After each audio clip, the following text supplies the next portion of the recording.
Hello नमस्ते, कशात सगळे मिथवा मराठी रेसिपीमध्ये आज सगळ्यांचे खूप खूप स्वागत। तर आज आपण तयार करणार आहोत उपवासाची साबुदाणा खिचडी।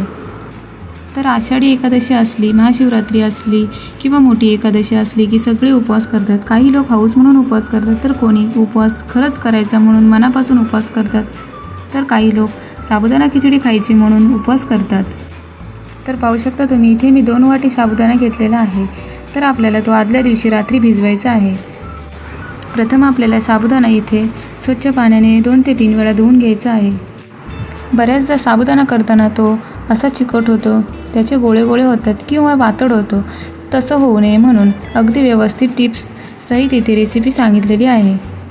त्याचबरोबर साबुदाणा व्यवस्थित भिजला जावा, मग तो कोणत्याही क्वालिटीचा असो, त्यासाठी इथे एक एक्स्ट्रा टिप्स सांगितली आहे। तुम्हाला सुद्धा मोकळी अशी साबुदाणा खिचडी तयार करता यावी म्हणून भरपूर टिप्स इथे मी हा व्हिडिओ शेअर केले, त्यामुळे व्हिडिओ शेवटपर्यंत पहा आणि व्हिडिओला लाईक नक्की करा।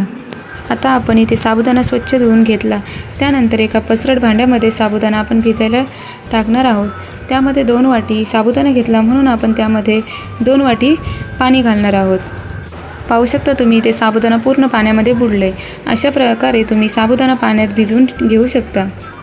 तुमच्याकडे जर वेळ कमी आहे म्हणजे 4 ते 5 तास असतील तर तुम्ही कोमट पाण्यामध्ये साबुदाणा भिजवून ठेवू शकता। आता आपण हा साबुदाणा भिजायला ठेवू, म्हणजे खिचडी करायच्या आदल्या दिवशी म्हणजे रात्री आपण साबुदाणा हा भिजत घालणार आहोत। म्हणजे कसे 6 ते 8 तास साबुदाणा व्यवस्थित भिजला की, तर पाहू शकता तुम्ही हा साबुदाणा किती व्यवस्थित भिजलेला आहे। चला तर मग साबुदाणाची फोडणी द्यायच्या अगोदर आपण साबुदाणा थोडा सुट्टा करून घेऊ। असे गुटले असताना साबुदाणा कढईमध्ये टाकायचं नाही।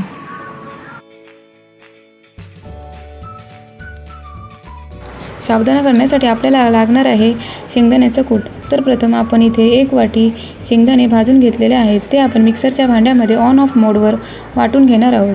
त्याचबरोबर त्याच्यामध्ये आपण 2 ते 3 हिरव्या मिरच्या चिरून टाकलेल्या आहेत। आता आपण मिक्सरच्या सहाय्याने ऑन ऑफ मोडवर शेंगदाणे आणि हिरव्या मिरचीचा कूट करून घेणार आहोत। तर पाहू शकता तुम्ही इथे हिरवी मिरची आणि शेंगदाण्याचं कूट किती व्यवस्थित ओबडधोबड वाटून घेतलं आहे। आपल्याला हा शेंगदाण्याचा कूट जास्त बारीक वाटून घ्यायचा नाही। तर इथे आपल्याला बटाटे उकडून घ्यायचे नाहीत। आता आपण हे बटाटे सोलरच्या सहाय्याने सोलून घेणार आहोत। त्यानंतर बटाटे 2 ते 3 वेळा स्वच्छ पाण्यामध्ये धुवून घेतले। आता आपण बटाटे बारीक चिरून घेणार आहोत। व्हिडिओमध्ये दाखवते त्या पद्धतीने आपण इथे बटाटे बारीक चिरून घेणार आहोत। आपल्याला इथे जास्त बारीक किंवा जास्त मोठे बटाट्याचे काप करायचे नाहीत, मीडियम आकाराचे बटाट्याचे काप करून घ्यायचे आहेत, म्हणजे कसे तेलात ते व्यवस्थित फ्राय होतील। तर आज आपण इथे बटाटा उकडून न घेता कच्चा बटाटा तेलामध्ये फ्राय करणार आहोत। उकडलेल्या बटाट्याची खिचडीची टेस्ट वेगळी लागते आणि जो आपण आता कच्चा बटाटा तेलामध्ये फ्राय करणार आहोत त्याची बटाट्याची टेस्ट आणि खिचडीची टेस्ट खूप वेगळी लागते। आणि दुसरी गोष्ट म्हणजे बटाटा उकडण्यासाठी अजून आपला टाईम जातो। अशा पद्धतीने बटाटा चिरून खिचडी केल्यामुळे 5 ते 10 मिनिटांमध्ये म्हणजे पटकन आणि झटकन खिचडी तयार होते। तर पाहू शकता तुम्ही इथे बटाटा चिरून झाला। आता तो आपण एका बाउलमध्ये काढून घेऊ। बटाट्यामध्ये स्टार्चचं प्रमाण जास्त असतं म्हणून आपण तो 2 ते 3 वेळा स्वच्छ पाण्याने धुवून घेणार आहोत, म्हणजे कसं तो कढईमध्ये तळत असताना तो खाली कढईला चिटकणार नाही। तर पाहू शकता तुम्ही बटाटा इथे 2 ते 3 वेळा स्वच्छ पाण्याने धुवून घेतला। आता आपण गॅसवर कढई ठेवू। त्यानंतर त्याच्यामध्ये 2 ते 3 पळी तेल घालणार आहोत।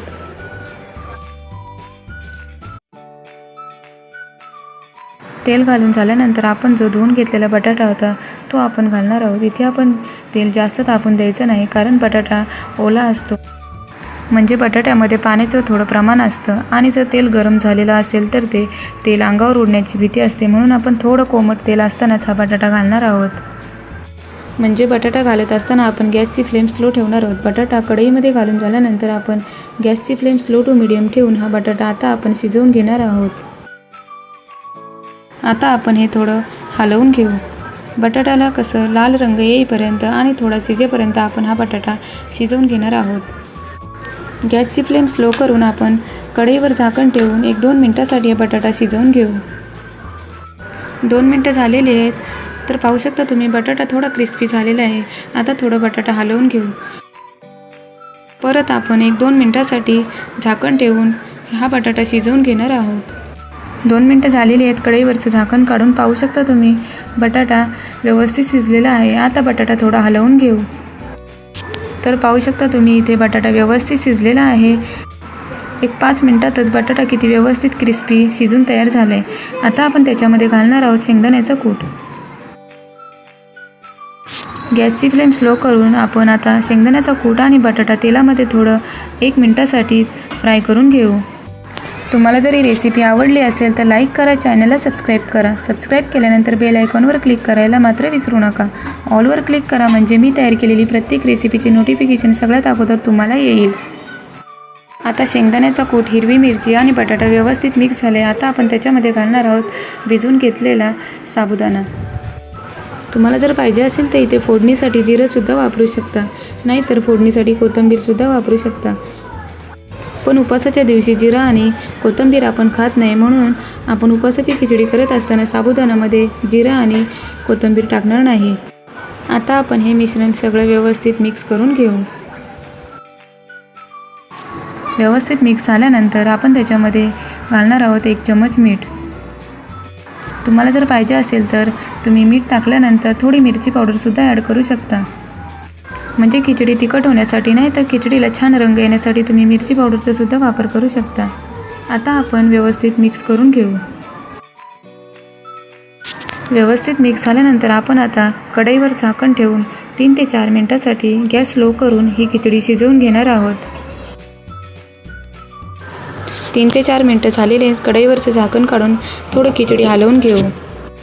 तर वाफ दिल्यानंतर इथे पाहू शकता तुम्ही थोडा साबुदाणा पाण्यासारखा दिसायला लागला आहे, म्हणजे थोडा जो पांढरा रंग होता तो असा पाणीरी दिसायला लागला आहे, म्हणजे साबुदाणा थोडा शिजत आलेला आहे. तर पाहू शकता तुम्ही इथे खिचडीला अजिबात चिकटपणा आलेला नाही. बऱ्याच वेळा काय होतं, झाकण ठेवल्यावर खिचडी चिकट होते, पण पहा इथे खिचडी चिकट अजिबात झालेली नाही. इथे तसं झालेलं नाही, कारण आपण साबुदाणा भिजवताना व्यवस्थित काळजी घेतली होती. आता परत आपण कढईवर झाकण ठेवून 2 ते 3 मिनिटासाठी स्लो गॅसवर खिचडी शिजवून घेणार आहोत. 2 ते 3 मिनिटं झालेली आहेत. कढईवरचं झाकण काढून खिचडी थोडी हलवून घेऊ. तर पाहू शकता तुम्ही खिचडीला अजिबात चिकटपणा आलेला नाही, कशी मोकळी खिचडी तयार झाली आहे. तर आता साबुदाण्यामध्ये पाणी जास्त झालं तर काय करायचं? तर कधी साबुदाण्याची क्वालिटी अशी असते की साबुदाणा जास्त पाणी ओढून घेतच नाही, तेवढंच पुरेसं होतं, आणि जो उरलेलं पाणी असतं ते भांड्यात खाली तसंच राहतं. तर त्यावेळी खिचडी मात्र परफेक्ट होत नाही. तरीसुद्धा ती बऱ्याचपैकी नीट करण्यासाठी आपण काय करू शकतो, तर प्रथम साबुदाणा जाळीच्या भांड्यात काढून निचलत ठेवायचा. जाळीखाली एक खोल भांडं ठेवायचं, म्हणजे त्यातलं पाणी त्या भांड्यामध्ये निचलून जाईल, आणि तो साबुदाणा आपण अर्ध्या तासासाठी निचलून ठेवणार आहोत. अशा प्रकारे तुम्ही साबुदाण्यात पाणी जास्त झाल्यावर हे असं करायचं, म्हणजे खिचडी कशी परफेक्ट तयार होते. आता आपली साबुदाणा खिचडीसुद्धा तयार झालेली आहे. आता आपण ती एका प्लेटमध्ये काढून घेऊ. तर अशा प्रकारे आज आपण एकदम सुटसुटीत, मोकळी, अगदी आणि चिकट न होता साबुदाणा खिचडी कशी करायची ते आज आपण पाहिलं आहे की नाही. झटकन आणि पटकन होणारी रेसिपी. बटाटा न उकडता तसंच आपण बटाटा तळून घेऊन आपण ही खिचडी तयार करू शकतो. आणि जर कधी खिचडी खाऊ वाटली तरीसुद्धा आपण कोमट पाण्यामध्ये आपण 4 तास भिजत घालून किंवा 1 तास भिजत घालून आपण ही साबुदाणा खिचडी तयार करू शकतो. पण साबुदाणा आपण कोमट पाण्यामध्ये घालणार आहोत, तो पण साबुदाणा पूर्ण बुडेल असा साबुदाणा भिजत घालायचा. पण अशावेळी खिचडी चिकट होण्याची शक्यता असते. जर आपण साबुदाणा 8 तास अगोदर किंवा आदल्या रात्री भिजायला घातला तर अशी सुटसुटीत मोकळी खिचडी तयार होते. मीतलासुद्धा अशी खिचडी खूप आवडते. अशा प्रकारे मोकळी खिचडी असल्यामुळे लहान बाळंसुद्धा छान छोटे साबुदाणा निवडून खातात. साबुदाणा पचायला थोडा अवघड असतो, म्हणून आपण आठवड्यातून 1 वेळाच साबुदाणा बाळांना खायला द्यायचा. घरामध्ये जर लहान बाळ असेल तर आपण इथे मिरची पावडरचा वापर करणार नाही, किंवा हिरव्या मिरच्या वापरल्या तर त्या कमी प्रमाणात वापरायच्या.